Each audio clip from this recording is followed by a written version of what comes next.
जय हिंद फ्रेंड्स। आज की इस वीडियो में हम लोग क्लास 12th की जो 5वें नंबर की पोएम है उसका हिंदी अनुवाद देखने वाले हैं।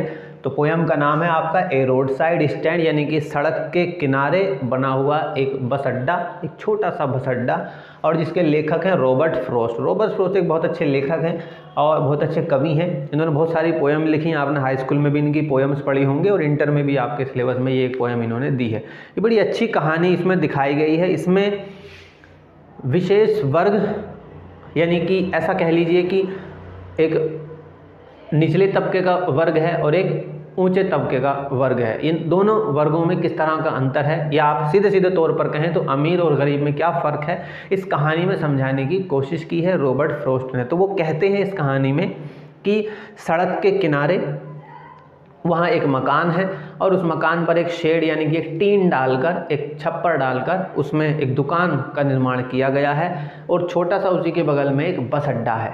यानी कि आपने भी देखा होगा, जब आप कभी बस से ट्रैवल करते होंगे तो ढाबों पर बसें रुकती हैं खाना खाने के लिए, नाश्ता करने के लिए। सेम उसी तरह का आप मान के चलिए, चीज़ें बिल्कुल वैसी की वैसी हैं।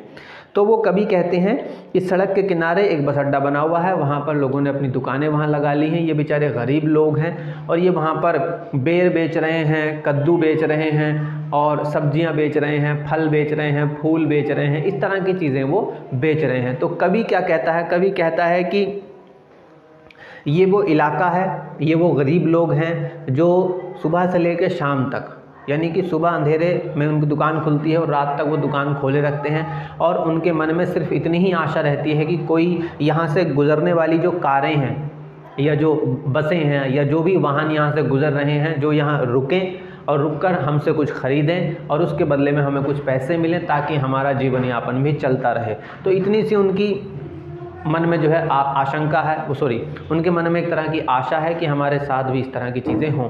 तो कभी कहता है कि कुछ कारें आती हैं, बस निकली चली जाती हैं, कोई भी यहाँ नहीं रुकता है। तो फिर वो अमीरों पर कटाक्ष भी करते हैं, अमीरों पर व्यंग्य भी करते हैं और वो कहते हैं कि अगर आपके पास पैसा है और अगर आप उसे खर्च नहीं कर सकते हैं तो फिर आपका पैसा बेकार है, क्योंकि आपके पैसे का प्रवाह जिस तरह से शहर में चलता है, जहां लोगों का जीवन चलता है, उसी प्रवाह की ज़रूरत या पैसे के उसी सर्कुलेशन की ज़रूरत इन गरीब लोगों को भी है। जहां अगर इनके पास कुछ पैसे इनको मिलेंगे इनके सामान के बदले में, तो इनका जीवन भी चलेगा।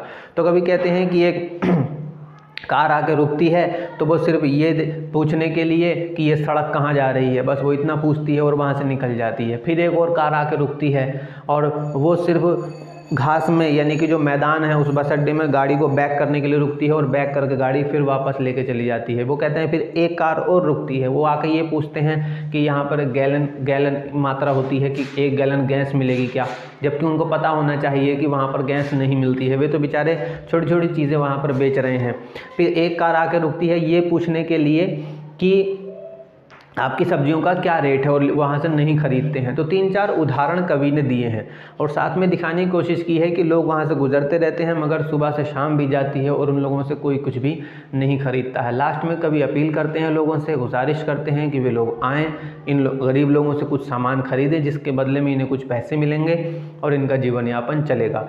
फिर इसका दूसरा पक्ष वो दिखाने की कोशिश करते हैं। दूसरा पक्ष ये है कि झूठे वादों से ये लोग दबे हुए हैं। नेता लोग या जो राजनीतिक चीज़ें होती हैं उनके ज़रिए ऐसा सुनने में आया है कि इन लोगों की ज़मीन को खरीद लिया जाएगा, इसको बंजर घोषित कर दिया जाएगा और उसके बाद इनसे झूठे वादे किए गए हैं कि इनको नए घर बना के दिए जाएंगे, इनको शहर में शिफ्ट किया जाएगा। पर ऐसा कुछ भी होने वाला नहीं है, क्योंकि यहाँ पर अब मॉल बनने वाले हैं, थिएटर बनने वाले हैं, ये बेचारे गरीब लोग कहाँ जाएंगे।